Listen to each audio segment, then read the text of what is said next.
At ayun nga, nagbabalik ang inyong lingkod, Carlo Mendez TV, at ang pag-uusapan ho natin ngayong araw na ito, itong kumakalat na mga issues sa social media tungkol dito sa First Lady na si Liza Marcos, na di umano ayon kay Maharlika, na hold siya doon sa Amerika dahil di umano, isa sa kasamahan niya sa entourage niya, namatay nga ho di umano doon sa Beverly Hills, California. And ayon pa dito kay Maharlika, 7 hours pa bago nila di umano ina-report sa mga otoridad doon sa California. So, doon daw kasi sa Amerika, according kay Maharlika, kapag ka ganung late mo ina-report yung mga ganyang mga klaseng mga pangyayari, suspicious na ang dating doon sa mga otoridad sa Amerika, kasi bakit nga naman, kung totoo ito, bakit nga naman late in the report? Pakinggan natin si pakinggan natin itong sinasabi ni Maharlika na nakita natin sa kanyang vlog. Ayan po. So, ito pa ang sistema, mga kababayan. Allegedly, nung namatay itong taong ito, nataranta ang mga hindi nila alam kung ano gagawin nila kasi hindi nila mako-cover up dito kung ito ay totoo. 7 hours after the death nitong taong ito, tsaka na lang daw nila, di o mano, ni-report sa authority. Kasi hindi nila pwedeng pagtakpan. May mga tumangka na ibalik na agad ang bangkay sa Pilipinas. But you cannot do it in America. Kasi dadaan ka sa proseso. Kapag suspicious ang kamatayan ng isang tao, kasi hodang ikaw ay powerful na personality, kasi hodang ikaw ay powerful artista o whatsoever, hindi ka makakalusot. Paano ngayon ninyo pagtatakpan na may kasama kayong nategi dito sa Amerika pa nategi sa Los Angeles and sa Beverly Hills? So siya lang kinamatay. Ayan po galing ho itong report na ito, itong issue kay Maharlika na ating nakita. So, nagkaroon tayo ng interest kung totoo nga ba ito o hindi. Kasi kung titingnan natin dito sa mainstream media, wala namang binabalita guys, no, about dito sa mga ganitong pangyayari. So, kung ito ay sinekreto, yan hindi ko alam.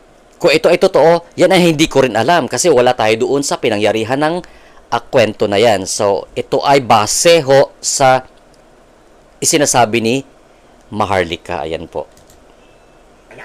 At least, namatay ka sa Beverly Hills. Saan namatay? Ay, hindi ka pa na pakakasagot. Saan namatay yung mga friend mo? Doon sa Beverly Hills. Kung ito ay allegedly 7 hours na report, ang kanyang kamatayan, may mga titignan na anggulo ang authority. Pwedeng nag-obstruction of justice, tampering, pagtatakpan mo, baka gusto nilang sabihin, inatake sa puso. For sure, baka yun kung sa Pilipinas kasi pwedeng nilang palabasin na inatake sa puso o na ganito na ganyan kasi nababayaran lahat ng kapulisan.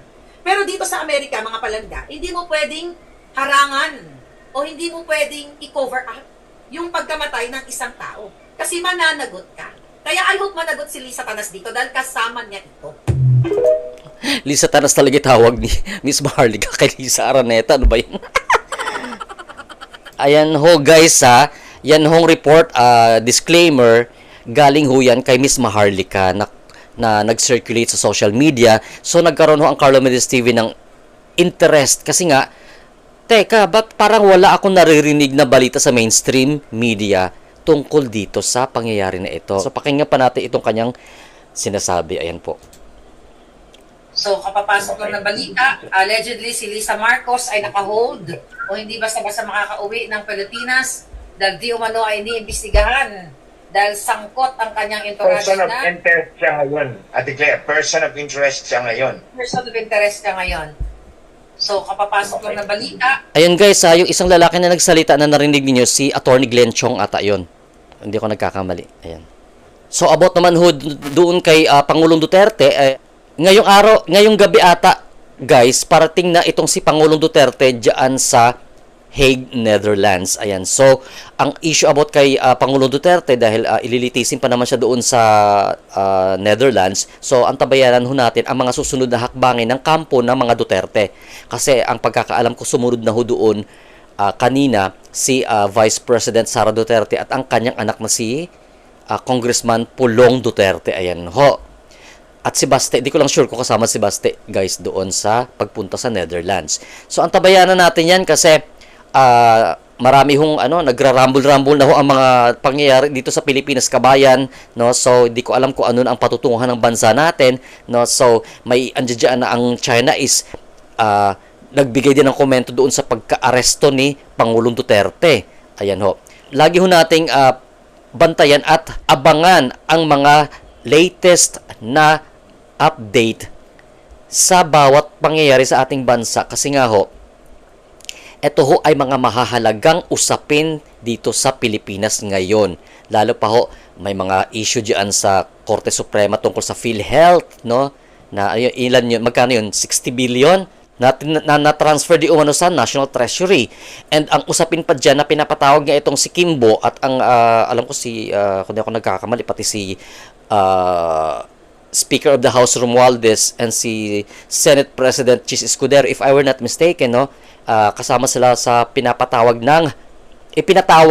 ng Korte Suprema diyan sa Baguio City on April 1 tungkol naman doon sa 2025 national budget in regards diyan sa mga blanco na mga usapin sa BICAM report. So hanggang dito na lang ho ang ating vlog sa araw na ito. Carlo Mendez TV is signing off. Keep safe everyone and have a blessed day ahead to all of you. Bye-bye!